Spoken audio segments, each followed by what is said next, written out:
पहला जो पॉइंट आप लोगों के बीच में रखना चाहता हूं वो है लैक ऑफ गाइडेंस।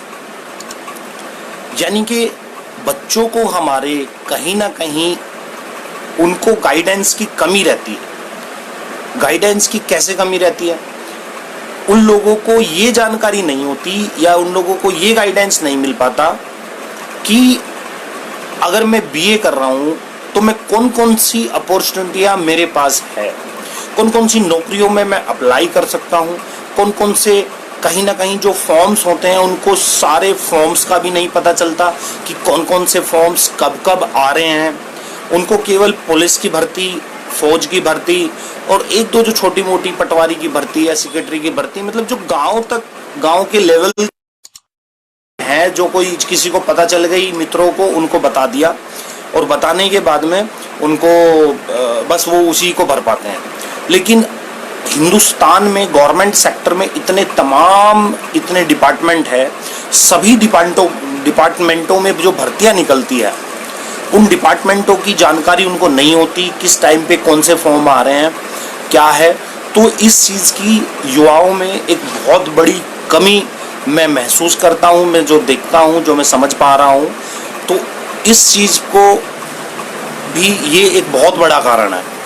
अब इसी के साथ में जो एक कारण है मोटिवेशन मतलब किसी लक्ष्य के पीछे उनका एग्रेशन, उनका डेडिकेशन, उसको जगाना, उनको मोटिवेट करना, उनके सामने एग्जाम्पल्स बन के अगर 10 लोग हम लोग जाएंगे, सपोज मैं एक प्राइवेट कंपनी में हूँ और जो अगर मैं बच्चों को जाके अपनी जो जर्नी है वो बताऊं, उनको मैं मोटिवेट करूं कि अगर एक गांव से निकल के मैं पहुंच सकता हूं, मैं देश विदेश में यात्रा कर सकता हूं, हमारे भाई इंजीनियरिंग में जा सकते हैं, डॉक्टरी में जा सकते हैं, हमारे भाई वकील बन सकते हैं, हमारे भाई तमाम जितनी भी बड़ी नौकरियां हैं उसमें जा सकते हैं, पुलिस में अधिकारी बन सकते हैं, भले ही रेशो कम हो।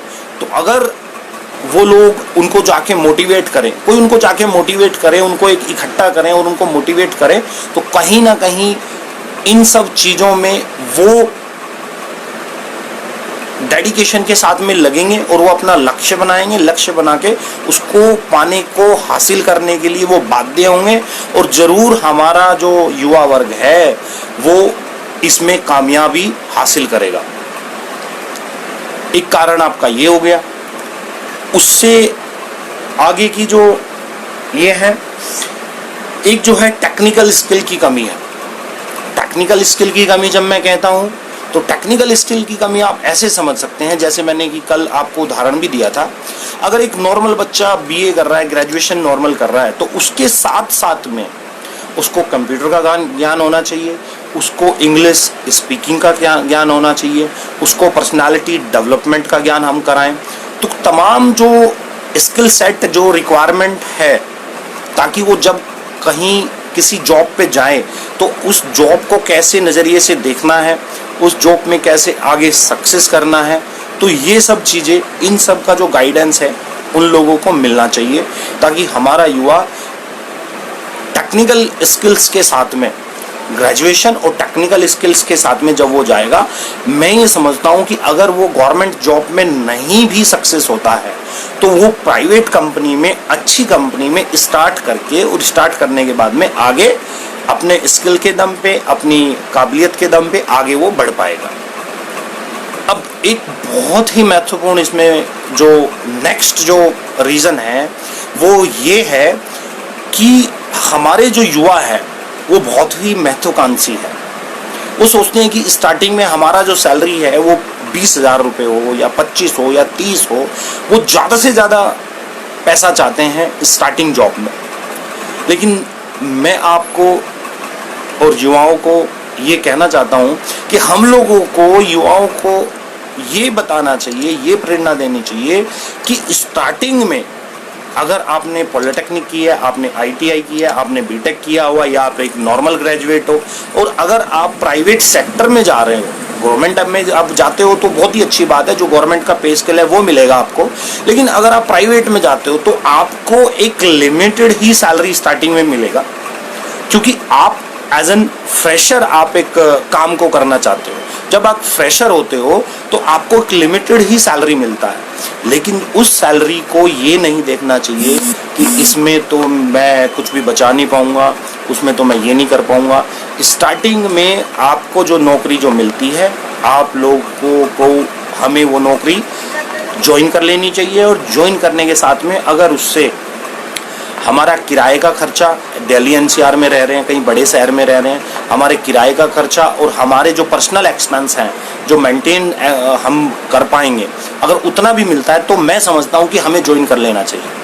क्योंकि जैसे ही आपको 1 साल का एक्सपीरियंस होगा, 2 साल का एक्सपीरियंस होगा, आप लोग अपने फील्ड को समझेंगे, कैसे आगे बढ़ सकते हैं, कौन कौन सी ऐसी कंपनियां हैं जो हम जॉब अपनी चेंज करके अगली कंपनी में, हम आज यहाँ पे 15 कमा रहे हैं तो अगली कंपनी में कैसे हम 22 कमाएं, कैसे 30, 40, 50% का हम हाइक ले। तो मैं समझता हूँ एक बहुत ही बड़ा वो माध्यम हो सकता है। तो स्टार्टिंग में मेरे भाइयों, जितना भी सैलरी मिले वो सैलरी हमें लेके और स्टार्ट कर देना चाहिए। अब इसमें दूसरा जो मेरा जो पॉइंट था, तो ये जो पॉइंट थे हमारे, ये ऐसे पॉइंट थे जो कि जो पढ़े लिखे जो युवा रोजगार जिन लोगों को नहीं मिल पाता, उसमें कहीं कमी है। तो मैं ये चाहता हूँ, मैं ये अपील करना चाहता हूँ इन सभी मुद्दों पे, ये जितने भी कमियां हैं इसको दूर कैसे किया जाए, इसको दूर करने के लिए हम क्या करें। प्लेटफॉर्म हम लोग क्रिएट कर रहे हैं। प्लेटफॉर्म क्रिएट करने के बाद में लॉकडाउन खुलते ही हम लोग एक रणनीति के तहत, हम लोग एक प्लान के तहत इसको एग्जीक्यूशन में लाएंगे। एग्जीक्यूशन लाने के बाद में मैं ये समझता हूँ कि अगर हम युवाओं को इन सब चीज़ों पे ध्यान केंद्रित करेंगे तो कहीं ना कहीं रोज़गार हमारे समाज में, और कोई भी समाज में किसका बच्चा इस प्लेटफॉर्म पे जुड़ के अपने रोज़गार के स्तर को बढ़ा सकता है। तो साथियों, अगर ये बात आपकी आज इस लाइव संवाद में आपके बीच रखी, अगर ये अच्छी लगी हो आपको, तो आप मुझे कमेंट करके बताएं कि ये जो सुझाव मैंने आज आप लोगों के बीच रखे हैं, क्या ये आपको सही लगे या इसमें कुछ और हम सुझाव दे सकते हैं। तो मैं समझता हूँ कि हम लोग काम आगे कर पाएंगे। यस भाई साहब कह रहे हैं बहुत बढ़िया टॉपिक सर, बिल्कुल। इसी के साथ मैंने आपको बताया था कि जो नेक्स्ट जो मेरा टॉपिक था ये था कि अभिभावक जो पढ़े लिखे नहीं है, मेहनत मजदूरी करके वो अपने बच्चे को सरकारी स्कूल में या प्राइवेट स्कूल में पढ़ा रहे हैं, तो वो कैसे सुनिश्चित करें कि मेरा बच्चा पढ़ाई कर रहा है। वो उसका टेस्ट नहीं ले सकते, वो पढ़ाई उसको पढ़वा के तू मुझे बता तूने कितना सीखा, आज गणित का सवाल सीखा, या तू मुझे इंग्लिश का इमला लिख के दिखा, या हिंदी का इमला लिख के दिखा। तो वो ऐसे नहीं सीख सकते, वो ऐसे जानकारी नहीं ले सकते। लेकिन क्या एक माध्यम हो सकता है, जो पढ़े लिखे जो माँ बाप है वो तो करते हैं, लेकिन जो अनपढ़ जो अभिभावक है, उन लोगों को हमें ये बताना है कि अगर आपका बच्चा, आप खर्चा कर रहे हो, आप स्कूल में भेज रहे हो, तो क्या 2-4 चीज़ें आप सुनिश्चित करें कि आप अपने बच्चे की मॉनिटरिंग करें, आप अपने बच्चे पर ध्यान दें। सबसे पहली चीज़, अभिभावकों को अपने बच्चों का, जब वो छोटे होते हैं, 7वीं 8वीं 5वीं 6ठी क्लास में होते हैं, तो खान पीन पे ध्यान देना चाहिए। क्योंकि खान पान जितना अच्छा होगा, जितना स्वस्थ होगा, उतना ही उनका शरीर स्वस्थ होगा, और जितना बच्चे का शरीर स्वस्थ होगा उतना ही बच्चे का दिमाग स्वस्थ होगा। पहली चीज। दूसरी चीज, अभिभावकों को क्या करनी चाहिए, बच्चों को शारीरिक शिक्षा के लिए प्रेरित करना चाहिए। खेलकूद, और खेलकूद भी छोटे मोटे कोई गेम हो सकते हैं, और जो कि बच्चे खेलती हैं, अगर उनका खान पान अच्छा होगा तो मैं समझता हूँ शारीरिक रूप से भी वो फिट होंगे। दूसरा, हमें अभिभावकों को अपने बच्चे को कम से कम स्कूल में आए, वो स्कूल में आने के बाद में 2 घंटे, 1 घंटा शाम को, 1 घंटा दोपहर में, 1 घंटा शाम को, 1 घंटा दोपहर में पढ़ने के लिए प्रेरित करना चाहिए। उनको धमकाना चाहिए, उनको प्यार करना चाहिए कि भाई इस टाइम से इस टाइम तक किताब खोल के किताब पढ़। अगर डेली बच्चा 2 घंटे पढ़ रहा है, और उस 2 घंटे में ध्यान रखो कि बच्चा ऐसे तो नहीं है वैसे ही खेल रहा है, बच्चा अगर ध्यान लगा के कुछ पढ़ रहा है, इसका मतलब वो कुछ ना कुछ कर रहा है। अब बात आती है एक और महत्वपूर्ण की, अगर ऐसे बच्चा कर रहा है तो महीने में 1 बार उसके स्कूल में जरूर जाए। 1 बार स्कूल में जाके जो अध्यापक है या प्रिंसिपल है उससे मिलने के बाद में बोले भैया हम अनपढ़ हैं, हम आपके भरोसे अपने बच्चों को भेज रहे हैं, आप हमें ये बताएं कि बच्चे ने कितना सीखा। ये भी एक बहुत बढ़िया माध्यम हो सकता है। और सबसे बढ़िया और सबसे कारगर तरीका क्या है, जो भी पढ़े लिखे जो बच्चे हैं, जो बीए कर चुके हैं, जो समाज के जो युवा जनरेशन है जो पढ़ी लिखी है, उनको पकड़ लो। उनको पकड़ने के बाद में बोलो भैया मेरा बच्चा स्कूल में जाता है, इस क्लास में है, एक बार देखना इसको कुछ आता भी है या वैसे ही हम फीस दे रहे हैं।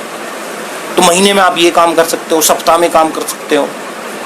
तो ये भी वो लोग भी दिखा देंगे देख के कि भाई अगर बच्चा चौथी पांचवी में है, उसको जोड़ घटा गुणा भाग स्थानीय मान ये सब छोटी मोटी चीज़ें जो आनी चाहिए, जो एक इंग्लिश में चाहे किसी भी सब्जेक्ट में, वो लोग उसको टेस्ट कर सकते हैं और बच्चे को भी समझ में आएगा और अभिभावकों को वो फीडबैक दे सकते हैं कि हाँ जी आपका बच्चा सही है। तो ये एक बहुत बढ़िया माध्यम हो सकता है। अब इसके साथ में जो एक था कि भाई अब हम क्या करें ऐसा कि इन सब चीज़ों पे हम काम करें। बहुत भाई कहते हैं कि जी ठीक है आप फेसबुक पे अवेयरनेस फैला रहे हो, अवेयरनेस फैलाने के बाद में एक भाई कह रहे हैं जी 2 घंटे गुणा 30, तो यस भाई है, मेरी जब पहली जॉब थी 5,000 रुपये की जब हम जॉब करते थे, तो तब के मेरे मित्र है कह रहे जी 60 घंटा होता है, 60 घंटा बहुत होता है एक महीने में। जी बिल्कुल। तो हम क्या करें, तो मैं आप लोगों को विश्वास ये दिलाना चाहता हूँ कि अकेला सुभाष चंद्र या अकेले आप, मैंने कल भी कहा था, हम लोग इस मुहिम को अकेला, मैं फेसबुक पे आपको जानकारी दे सकता हूँ, सोशल मीडिया के माध्यम से कुछ भी कर सकता हूँ, लेकिन मुझे जब ग्राउंड लेवल पे अगर जाना है तो सभी लोगों का साथ, सभी लोगों के सुझाव, सभी लोगों को एक साथ मिलकर एक प्लेटफॉर्म पे आके इस मुहिम को चलाना पड़ेगा। जितने भी लोग मेरी बात से सहमत है, जितने भी लोग इन सब चीज़ों में काम करने के लिए तैयार हैं, तो हम लोग और तमाम जो टीमें हैं, चाहे वो कश्यप एकता क्रांति मिशन की टीम हो, चाहे कोई भी टीम हो, जितने भी लोग हैं सब चाहते हैं, तो आप लोग एक बार समर्थन करें कि आप हमारे साथ हो। आप अपना नंबर दें, मोबाइल नंबर दें, भाई सचिन से बात करें, अजय से बात करें, तमाम जितने भी समाज के लोग हैं उनसे, जो युवा जनरेशन से, उनसे बात करें और बात करने के बाद में हम लोग इस पर काम स्टार्ट करेंगे। अब अगर आपका कोई सवाल हो तो आप जल्दी से जल्दी सवाल लें।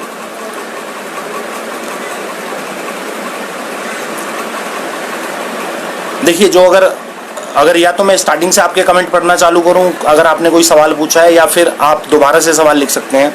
चलिए मैं पीछे भी देखता हूं, अगर कोई आपका कमेंट होगा तो मैं जवाब देने का ट्राई करूंगा। ठीक है सर जी, बिल्कुल, प्रणाम सर।